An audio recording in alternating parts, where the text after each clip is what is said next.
Bonjour, qu'est-ce que je vous sers? Un chocolat chaud, s'il vous plaît. Votre prénom? Joël.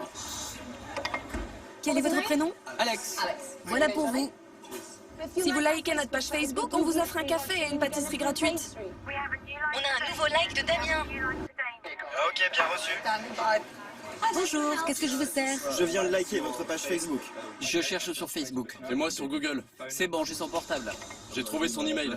Ok, Carly. T'es prête pour les informations sur Damien? Prête. Le nom de jeune fille de sa mère et le nom de sa banque et... Carly, c'est la fille qui rentre avec une écharpe bleue. Votre prénom? Nicolas. Nicolas, date d'anniversaire 7 mai. Adresse 38 rue. Ça arrive dans quelques secondes.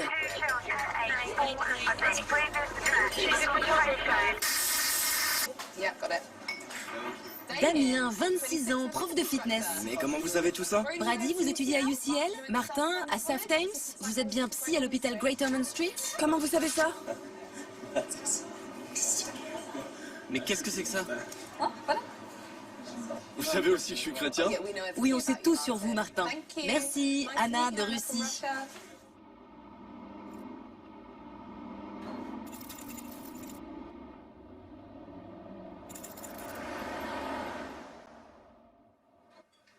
Ne rendez pas la vie.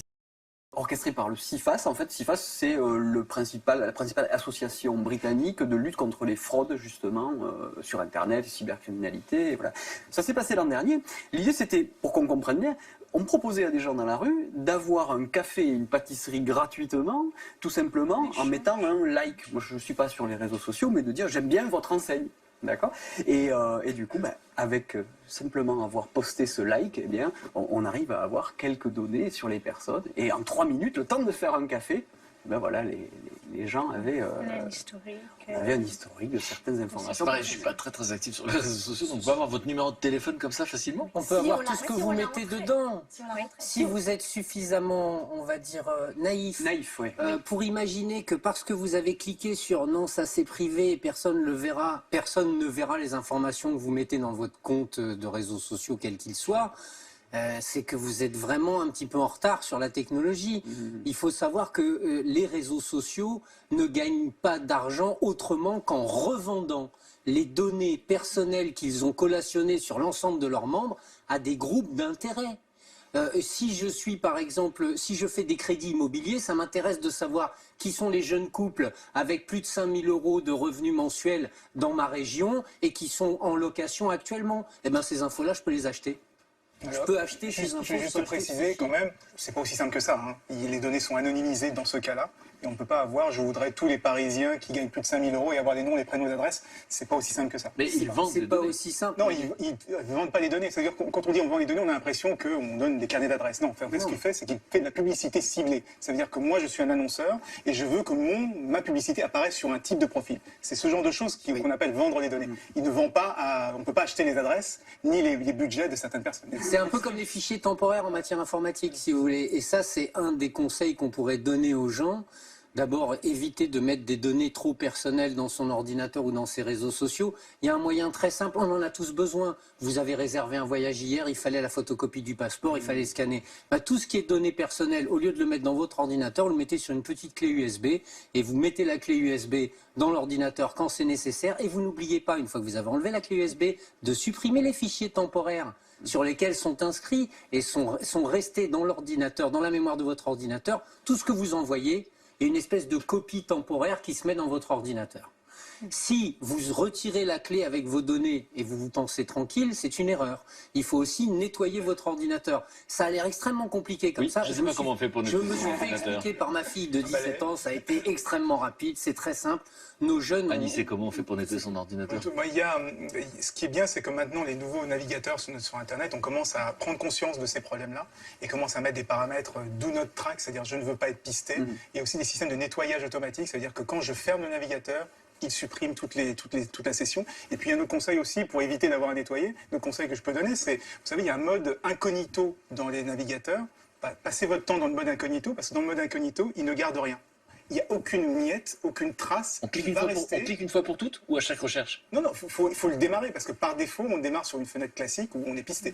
Mais si on ouvre une fenêtre qui, elle, est protégée, eh bien là, au moins quand vous fermez la fenêtre, tout ce qui était dans cette session-là ne reste pas dans les fichiers temporaires, parce que c'est vrai que on a plein de miettes comme ça. Voilà, et là je me retourne pour être sûr que tout le monde a compris. J'espère que vous avez compris chez vous. Luc, tu as compris? Tout à fait. Alors, Donc ça veut dire que c'est bon. Non, non, si.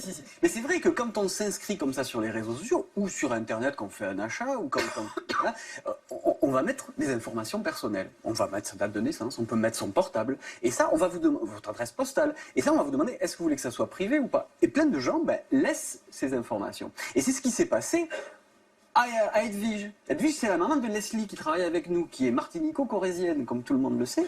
Et c'est une dame donc qui a 68 ans, qui se fait son compte sur un réseau social. Et quelqu'un a réussi à prendre toutes ces données, à recréer un faux compte de ce réseau social, et même les photos, elle se fait passer pour elle. Et du coup, elle avec est le même nom. avec le même nom, avec les mêmes centres d'intérêt. Donc une usurpation d'identité, avec donc elle récupère quoi? Son nom, elle crée un profil avec les photos de qui? Et les photos d'elle-même. double, en fait, c'est un double Elle crée un avatar, si vous voulez. Et du coup, cette personne peut dire, et c'est ce qui s'est passé, elle a envoyé un mail aux amis, aux vrais amis, voilà, je suis à l'étranger, je suis un peu, j'ai un souci. J'en ai reçu 3 déjà le mois dernier, de mails comme ça. J'ai un souci, est-ce que tu peux m'envoyer 1 000 €? Je suis embêté. Alors, les amis n'ont pas été crédules, on leur appelé en direct, on dit c'est vrai que tu es à l'étranger. Mais non, pas du tout, je suis embêté. Mais on peut imaginer que quelqu'un peut se faire avoir et peut envoyer l'argent. C'est vrai qu'en plus, la première fois que ça m'est arrivé, c'était quelqu'un que je connaissais à peine. Donc j'étais étonné que cette personne pense à moi. Ça m'a ému. Je me suis dit, waouh, je savais pas qu'on était si proches et tout ça. Ça me fait plaisir. C'était super bizarre parce qu'on s'était quand même croisé 3 fois et tout. Je dis, il y avait vraiment de la détresse et tout comme ça. Bon, après, je savais que j'ai découvert que ça existait par ailleurs, toutes ces C'est choses-là. vrai qu'on sait que ça se fait sur les mails, par mail, mais je ne savais pas que ça se faisait aussi sur Facebook, sur les réseaux sociaux. Ça, pour le coup, j'ignorais. Mais Anissé me disait, et à juste titre, et on parle des réseaux sociaux, mais on le fait aussi, vous publiez une annonce sur un fameux site de vente, je vends mon vélo.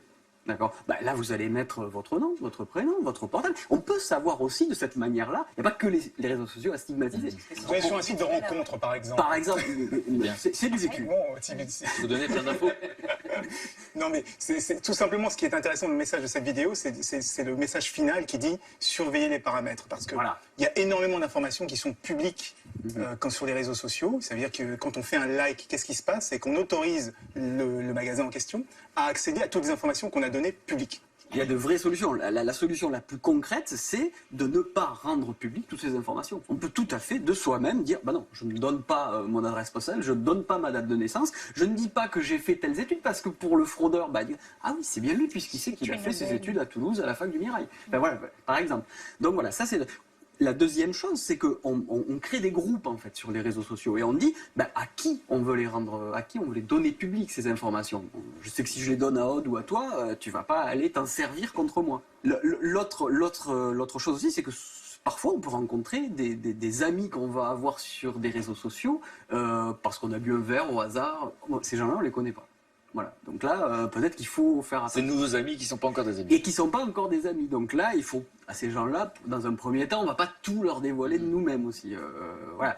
Et une dernière chose, sur les réseaux sociaux, comme sur les sites internet, les sites bancaires, il y a aussi les questions des mots de passe. Alors là, ça c'est vraiment hyper important de pouvoir les renouveler régulièrement et de pouvoir avoir maintenant des codages avec des chiffres, des lettres, éventuellement même des caractères spéciaux. Ce qu'on appelle les caractères spéciaux, c'est les parenthèses, les étoiles, les On s'en souvient plus après. C'est ça qui est...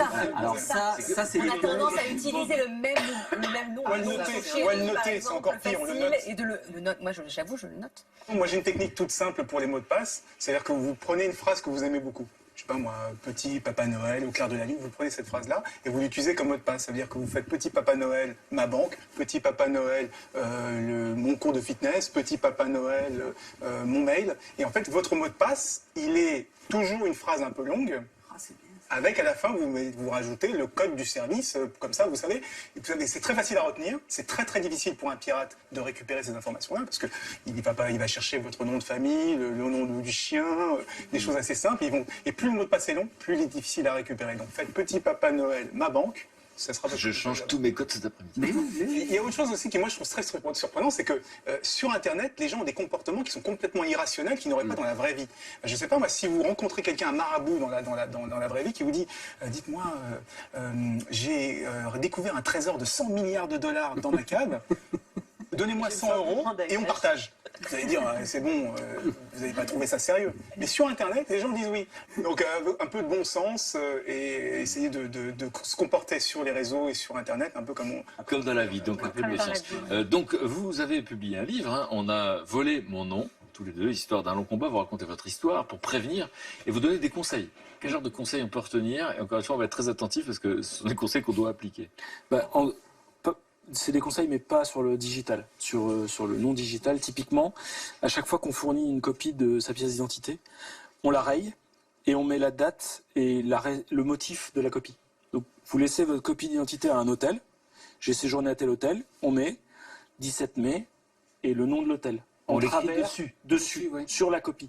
Ce qui fait que si la personne est mal intentionnée et veut utiliser votre copie, il faudra qu'elle justifie à sa banque pourquoi il y a écrit le nom de son hôtel dessus, quoi. Donc elle ne pourra pas le réutiliser. Donc attendez, on est à la réception de l'hôtel. On peut avoir votre passeport, ils vont faire une copie. Moi, je demandais la copie. Juste derrière, oui. Je voudrais avoir la copie d'identité. S'il n'est pas au courant pourquoi, je lui explique. J'ai été usurpé, blablabla. Donc en général, il y a la compassion dans les yeux, etc. Il me donne la copie. Là, je prends un marqueur, je raye, je mets la date et la mention et le lieu. Donc, un exemple concret qu'on peut faire, qui ne marche pas évidemment quand on l'envoie de manière virtuelle, cette copie. Alors si. Moi, je le fais aussi, de manière virtuelle. C'est-à-dire que je photocopie ma carte d'identité. Une fois que j'ai la copie devant moi, je prends mon marqueur, j'écris dessus la date comme si j'allais le remettre. Ensuite, je la scanne pour la numériser et j'envoie la D'accord, c'est ça en 2 temps. Donc vous faites la copie, vous l'imprimez, sur la copie, vous marquez ce que vous venez de dire, la date, et ensuite, à nouveau, vous scannez et vous envoyez. Juste pour finir, pour pas quand même les réseaux sociaux, c'est quand même quelque chose de formidable qui peut être vachement bien. Et les chiffres qu'on a sur 2015 en France, il y a eu 200 000 piratages de comptes sur les réseaux sociaux. Au regard de ce qui a pu être piraté à la carte bancaire, parce que ça c'est vraiment des grosses arnaques, il y en a eu la même année en 2015, il y en a eu 1,5 million de fraudes à la carte bancaire. Ok. Petite astuce pour les cartes bancaires. Systématiquement, quand vous voulez commander quelque chose, c'est les fameux numéros, date d'expiration et le cryptogramme, les 3 chiffres derrière. Sachez que dans 80% des cas, si vous proposez un paiement par virement, ça sera aussi rapide et votre interlocuteur l'acceptera volontiers. Avec ces éléments-là, votre numéro de carte, la date d'expiration et le cryptogramme derrière, je peux acheter ce que je veux, où je veux, quand je veux. On ne me demandera rien de plus que ça.